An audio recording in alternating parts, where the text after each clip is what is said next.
کچھ لوگوں نے اللہ کے نبی صلی اللہ علیہ وسلم سے یمن سے آ کے پوچھا کہ اللہ کے نبی شروع کیسے ہوئی ہے کائنات، شروع میں کیا تھا، معاملہ کیا تھا؟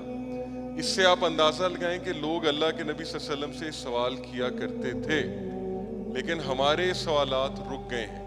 اوکے، ہم نے سوچنا چھوڑ دیا، ہم نے آبزرو کرنا چھوڑ دیا، اس لیے ہمیں ریسرچر سائنٹسٹ نکلنا بند ہو گئے. Okay, they asked how the matter was from the beginning. He said there was Allah and nothing existed before him. صرف اللہ تھا اور اللہ سے پہلے کوئی نہیں تھا. کچھ لوگ سوال پوچھتے ہیں نا، اللہ سے پہلے کیا تھا؟ اللہ سے پہلے کچھ بھی نہیں تھا.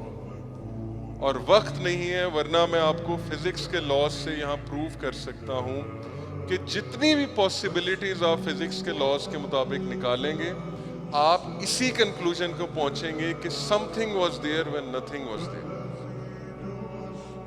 اوکے، یہ رچرڈ ڈاکنز جو بہت بڑا ایتھیسٹ ہے، اس نے خود ایکسیپٹ کیا ہے کہ واقعی ہی انٹیلیجنٹ ڈیزائن ہے کائنات کے پیچھے.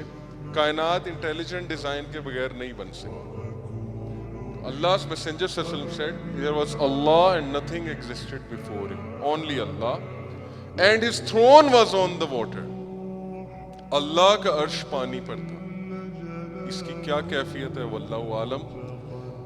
Then he created the heavens and the earth and he wrote in all things in Allah al-Mahfuz. اور پھر اللہ نے پین کو بنایا اور پھر اللہ نے لکھ چھوڑا ہر چیز لوح محفوظ میں. جو کچھ ہونے والا ہے تا قیامت وہ اللہ نے لکھ چھوڑا. اسی لیے اللہ کو غیب کا علم ہے. اللہ نوز، اللہ کا اسکرپٹ ہے. اب اس میں مجھے پتا ہے کچھ لوگوں کے مائنڈ میں تقدیر کے حوالے سے سوال آ رہے ہوں گے، وہ ہم Q&A جب جائیں گے تو تب ہم لیں گے. 4 چیزیں ہیں جی جو اللہ نے خود اپنے ہاتھ سے تخلیق کی. اس کا مطلب ہے اللہ کے ہاتھ ہے. نمبر 1 the throne، عرش. Number 2 the pen. Number 3 the garden of Eden and Adam. صرف آدم علیہ السلام. اوکے، ہم سب نہیں. آدم علیہ السلام پین، جس پین سے اللہ سبحانہ و تعالیٰ نے ہر چیز لکھی ہے. پین کو آرڈر دیا کہ ہر چیز لکھ دو، تو پین نے ہر چیز جو ہے وہ لکھ دی. اور تیسری چیز ہے گارڈن آف ایڈن، جنات عدن. اوکے، گارڈن آف ایڈن، عدن. آگے چلتے ہیں جی. ابن خزیمہ نے اپنی صحیح میں نوٹ کیا ہے اور کتاب التوحید میں کہ ابن مسعود رضی اللہ عنہ کہتے ہیں between the lowest heaven and the one above it is a distance of 500 years. پہلے آسمان میں اور اس سے اگلے آسمان میں جو ڈسٹنس ہے وہ کتنا ہے؟ 500 سال.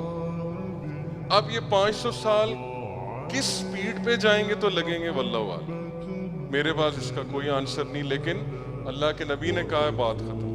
ہمارا فرم بلیو 500 سال. And the one above it is at a distance of 500 years. And between each heaven and the next is a distance of 500 years marching.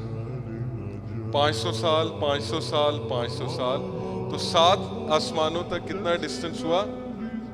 3500.